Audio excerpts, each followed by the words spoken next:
نویسینگا دهوکیا کمیسیونا بلندا سربخوی هلبجارتنا العراقی ادگلنینرین پارتین سیاسی و رکخراوی نه حکومی کن بو. اترینشنه که دا بحث الاماده کارین کمیسیون بو هلبجارتنین انجمن پاریزگان ها تکرن که بریار الدسپیکا ماه نیسان سال دهاتی پریوب چن. اتنهاجی دا ماوی تو مارکرنه تا 15 ماه دهاتی هاتی درش کرن. نینر کمالا اسلامی بجدا اترینشنه دا بگرنگ زانید لایان کردیل پارزگه نینه و کرکوک تا اگدنگو اکالویز بن. شپخمت پاراستنا پیگه کردان وانده ورا. وی روشنی دا مهندک بابت اندیجی بحث کردن گلان سیاسی کشوان بابت تمار کردنی اکو کمیسیون دریش کرد تا 15 ده و تمام دم داجی اوانجی بابت گلما آزران بابت دنگدان آوارای الگور یا سیال بجات نکو بیوی سبچنه پارزگین خوین این اصلی دنگ خوب دن مجل ویرا بشیوه که آشکارا بحث لیکر کو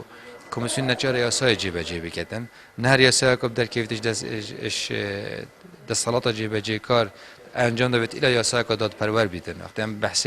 سروری یاسای که بیتم یاسای که خوجی بجیب کنه و لازم احزاب مين كردي ايك دنگ بن ايك هلويز بن الطيبتي المحافظات ما اما ميسله هر وسا كركوكا كوبشن بيجاه كردا الفان هردو محافظة قوي بكن چونكي امد بينا هندك لاين عنصري يانجي حتى الشين بجم جدار في عراق جي افريقيا بيجاه وانا يد في محافظة دا قوي بيا ابداغ وازدي بجم مع الاسف الشين بجم هندك لاين مين سياسيين كردي بوانا يعني درفت خوش كرينا بابت بجداری کن آوریان هلبجارتنان داشتورین سرکین رنش نبو. کلدی فیاسا هلبجارتنان پتوی خلک آوره قصد پارزگین خوین بنرد بکنج بودنگ دانه. که اوج آستانگه که مازن هم بر بجداری کن آوریان هلبجارتنان دا درست کرد. دیسان یاسا جماره 32 سال 2016 جی بابت گرم گنگشه آماده بویان بو. خلکی می آوره الپارزگاه دو که کوه البجارتنین پارزگاهین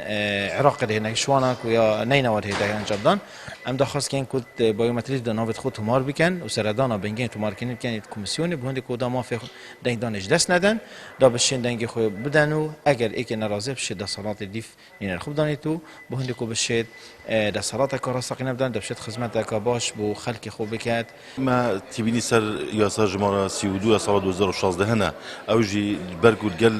في دورما ككردستان وبتايبات دوغ ناقوجت جبركو ما صالة 1991 که بريارك دركفت البري كردستاني كو يعني عفو عمق دان وقالك رينماي جهاد دان بو چهار سركنا بابت او همان بابت كو ياسر عراق جمهور السيودو دبيجت بریار الایکی ماهانی سال 2020 هلبجارتنین انجمن پارزگین عراق پریوب چن. داور ناکوک نابرهرم عراق دا زورترین تیشکسر هنه. اجبر کروش سیاسی و امنی گلک شوان داوران نیا آراموتان هاجی خلک و نوه گریان جین خو. آمد بریفکانی کانال آسمانی پیام دهوک